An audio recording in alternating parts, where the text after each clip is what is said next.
Hey guys, well today I want to do a little bit different video. I just want to kind of show off some products and some things that I've gotten throughout the years. It's not something I've collected like overnight, but some things that I've collected and I've had help collecting from stores and garage sales and stuff like that, where it was a budget type item. I'm going to call this, I think, thrift store finds. Most of them are from the thrift store, some of them are from garage sales, but mostly thrift stores. And also an auction that I go to occasionally. Anyway, a lot of people get caught up in needing the newest and greatest products, and I am super guilty of that. I mean, if I see something, man, I want it right then. Sometimes I'll even save up for it, obviously, for a while, but then you get it and you're like, that's cool, but maybe I didn't need to spend this amount of money on it.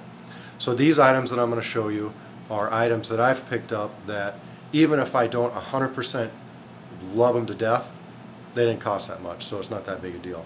Let me reset up the camera and I'll show you what I found. Okay guys, the first thing I'm going to show you came from an auction. I have a little tiny auction in a little tiny town by my house, and I used to visit it every Friday night, and before the bidding would begin and stuff, you can take a tour and leave absentee bids if you want, so you don't have to like spend your whole night there. And the lady's trustworthy, I'm not worried about her taking my highest bid or whatever. Anyway, holy Hannah, this dog is restless. I just played with him. Anyway, this is a Gore-Tex bivy from the MSS sleep system. Before I put a bid on it, I totally checked it all out for holes and rips and whatever, I totally checked it out. And I was going to go up to 20 bucks on it, and I put the minimum bid as $5. I got it for my minimum bid of $5.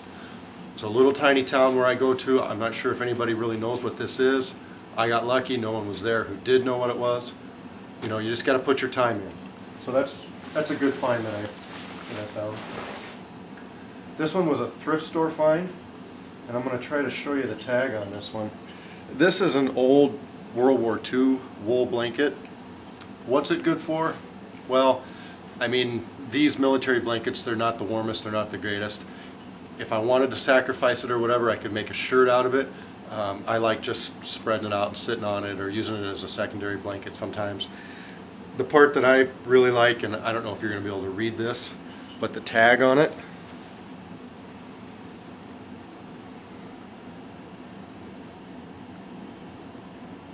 I'm not sure if you can see that, but the tag on it says it's made, what does it say? I can't even read it. Oh, April 30th, 1943. So, and it's got some holes in it, and it's got some spots where someone has repaired it. But just for a nice wool blanket that you don't really, or, relatively nice, that you don't really care about, that you could take and, lay your stuff out or just whatever. I liked it, and it wasn't that much. I don't remember what it was, but it wasn't that much money. This is a find that my wife found for me. We were in a thrift store together, and it's not, we don't just go to our local thrift stores. We've got 4 or 5 within a 20-mile radius, but these, if we visit another city or whatever, we always check the thrift stores. That's just something we've always done. But we were kind of checking, we were dropping my daughter off for college, and we checked out this thrift store, and my wife found this.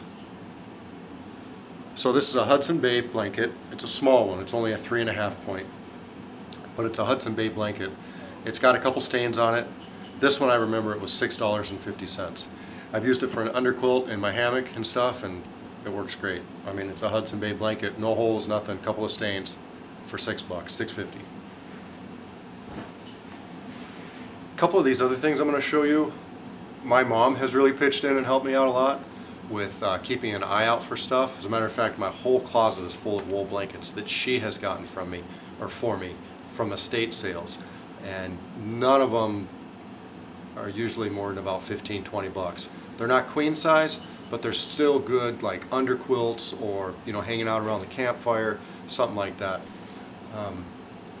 She has really found some unique items for me. She knows what to look for now. So if you get your whole family involved, your chances increase dramatically. This is a wool sweater. It's a military, I believe it's a British military type sweater. It says it's made in Great Britain.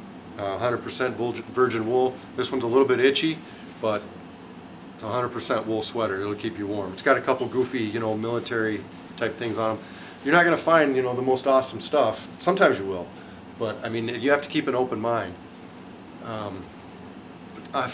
I've found some wool pants at the store, at the thrift stores, and my mom has found quite a bit.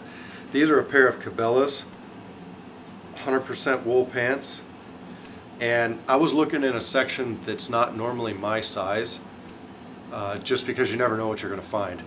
These say 36. I'm at the most a 34, and these fit me perfect. So I don't know if someone washed them and shrank them or what they did, but don't just look at your size, look at other sizes. And I've been seeing a lot of this. I always go to the suit section. I always kind of check out the coats and stuff like that. You'll find some overcoats, and you'll find sometimes even some suit coats that will work for you. And those suits, a lot of them are made out of wool. Now, whether it's, you know, the most awesome wool in the world, I don't know. You know, I'm not a wool connoisseur, I guess, but I do know, I can tell usually by looking at it whether it's going to be a good product. And a lot of those navy pea coats, stuff like that, if you don't mind the weight, you can find them for fairly cheap. There's a couple of a few pairs of pants that my mom was able to find for me. Okay. These are German, I believe these are German military pants. These are the cream of the crop right here. Cargo pockets, heaviest pants I've found, soft, and it doesn't hurt if your mom knows how to sew too, because these tend to be a little on the smaller side. She was able to completely take out the stitching, and she said there was enough material in there. I think she made it like 2 sizes bigger than what it was. The length was the right length, but the waist and the butt or whatever wasn't, I don't know, I'm not a sewer. But she was able to sew these, and these are, you can find them on eBay once in a while, but depending on the auction, sometimes people know what they are and they drive the price up quite a bit. So I've got 3 pairs of those now. And just another little sweater. This may not look like much, but I love this sweater.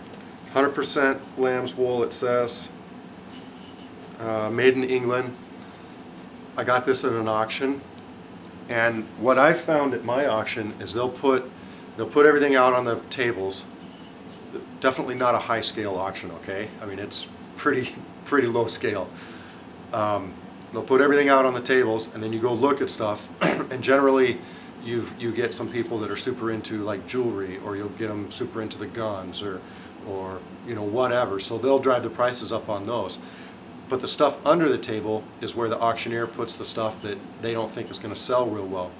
And I pulled out that box, and there was a lot of military gear in there. I think there was maybe even a couple of Boy Scout messes, stuff like that. So basically I got that whole box of stuff. A lot of it was junk. That whole box of stuff for like $2.50.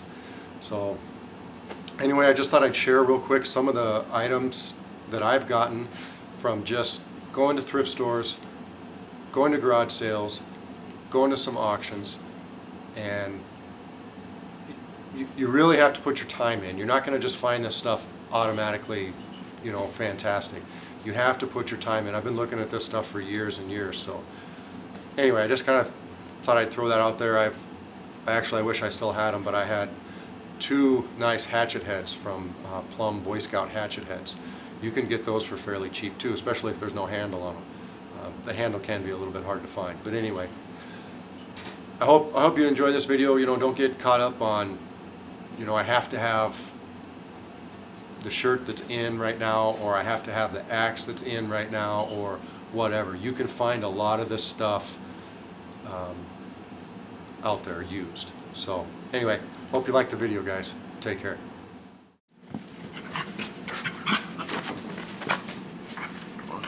Get out of the way, big crazy dog.